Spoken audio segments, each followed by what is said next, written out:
real estate people are like soft people compared to these, the people I've been dealing with for the last year and a half. I can just imagine. So after this election, first of all, Donald, I want to thank you personally for showing your loyalty to me personally. I know that you're not doing a lot of national radio shows today. I know you wanted to come on to the Savage Nation because in many ways we had you on before anyone else did on a regular basis, and I know your loyalty is very important to you. I told the people that you're the most loyal politician I've ever encountered in this business. So again, I want to thank you for that, period. Well, thank you, Michael, and you've been loyal also, and I did want to do your show, and I have done very, very little today because, I'm sort of sitting back and seeing what happens. I've gone through a marathon of speeches in front of these massive crowds for the last week, and, I just think the results are going to be very interesting. I think it's going to be a very interesting night, and I think it's going to be a very good night for television because they're going to get very big ratings tonight, that I can tell you. Donald, what is the greatest lesson you have learned from this horrible campaign? Well, I think I've learned two things. Tremendous people that we have in this country. Tremendous people with tremendous potential. And, people that are really, if you would have told me, I've gone through all corners of the country, and we just have people that are absolutely incredible people. Also, likewise, incredible dishonesty with the press, total dishonesty. And we saw this thing with Wolf Blitzer feeding questions back and forth with John Podesta. It's everything that we feared and worse, Mr. Trump. And, Hillary getting the questions for debates, but so many other things. I mean, you see the relationship with some of these folks, and it's incredible that with the Democratic Party and what's going on between that party, and the press, and it's so dishonest. It's so terrible. Well, Donna, let me ask you this. Let's say you don't win. I hope you do, but let's say you don't. Would you be called upon by the Republican machine to bring the party back together? Will they actually reach out to you, do you think? Well, that I don't know. I can tell you this. We've brought millions and millions of new people and great people. These are great people into the party. Right. We got more votes. I got more votes. And I sort of say we because it's really we as far as I'm concerned. But we've gotten more votes than anybody in the history of the Republican Party, going all the way back to Honest Abe Lincoln. I mean, more than anybody. And, it's been 14.5 million votes, 42 states. Nobody's done anything like this. And we had 17 people, don't forget. It wasn't like I was competing against one person. That's with 17 people. So we brought millions of people into the party. They're great people. In many cases, they're not in all cases, but in many cases, I call them, they're the forgotten men and women. These are great people that have been forgotten. And they're hardworking. They're very, very smart. And they feel let down by their politicians and let down by their country. And, I think you're going to see, that's why the lines, I don't know if you've heard today, Michael, but the lines virtually in every location throughout, no matter where, North Carolina, you go to Texas, you go to anywhere you want to go. I can say up in New Hampshire, I just got a call, a friend of mine, he said he's been doing this for 30 years, and he's never seen lines like it. The lines are blocks and blocks long.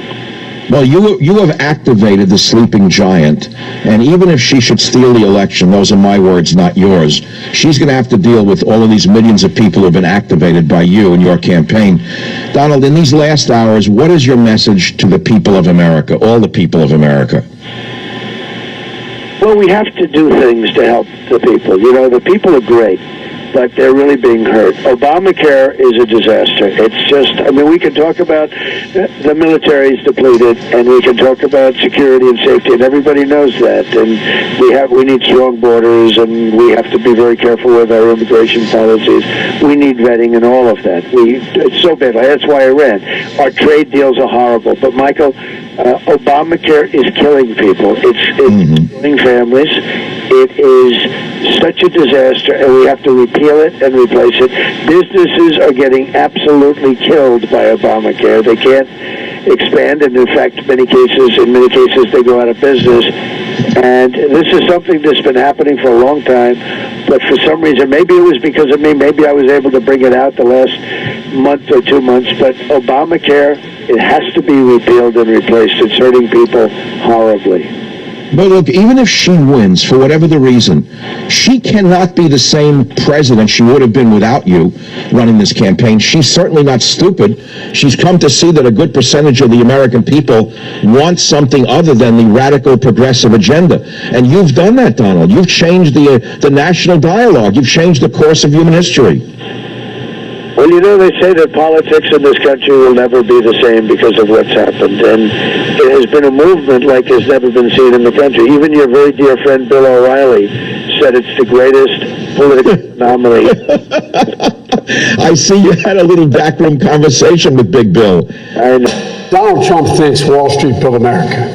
Ordinary middle-class Americans build America. If we don't clearly define that we are not socialists, the Republicans are going to come at us every way they can and call us socialists. There's a big difference between capitalism on the one hand and greed on the other. President Trump, you're not standing up for working families when you try to throw 32 million people off their health care. Joe Biden was right when he said it was time to pass the torch to a new generation of Americans 32 years ago. I'm still holding on to that torch. Senator Harris. Hey guys, you know what? America does not want to witness a food fight. They want to know how we're going to put food on their table.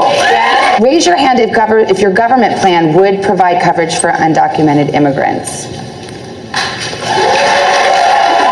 Our country is healthier when everybody is healthier. I will ensure that this microphone that the President of the United States holds in her hand is used in a way that is about reflecting the values of our country. The president has turned the border of the United States into a symbol of nativist hostility that the whole world is looking at, when what we should be represented by is the Statue of Liberty, which has brought my parents to this country to begin with. The police force in South Bend is now 6% black in a city that is 26% black. Why has that not improved over your 2 terms as mayor? Because I couldn't get it done. We're going to get to you. Hang on. We're going to get to you. Stage, Donald Trump thinks Wall Street built America. Ordinary middle-class Americans build America. If we don't clearly define that we are not socialists, the Republicans are going to come at us every way they can and call us socialists. There's a big difference between capitalism on the one hand and greed on the other. President Trump, you're not standing up for working families when you try to throw 32 million people off their health care. Joe Biden was right when he said it was time to pass the torch to a new generation of Americans 32 years ago. I'm still holding on to that torch. Senator Harris. Hey guys, you know what? America does not want to witness a food fight. They want to know how we're going to put food on their table. Raise your hand if your government plan would provide coverage for undocumented immigrants. Our country is healthier when everybody is healthier. I will ensure that this microphone that the President of the United States holds in her hand is used in a way that is about reflecting the values of our country. The president has turned the border of the United States into a symbol of nativist hostility that the whole world is looking at, when what we should be represented by is the Statue of Liberty, which has brought my parents to this country to begin with. The police force in South Bend is now 6% black in a city that is 26% black. Why has that not improved over your 2 terms as mayor?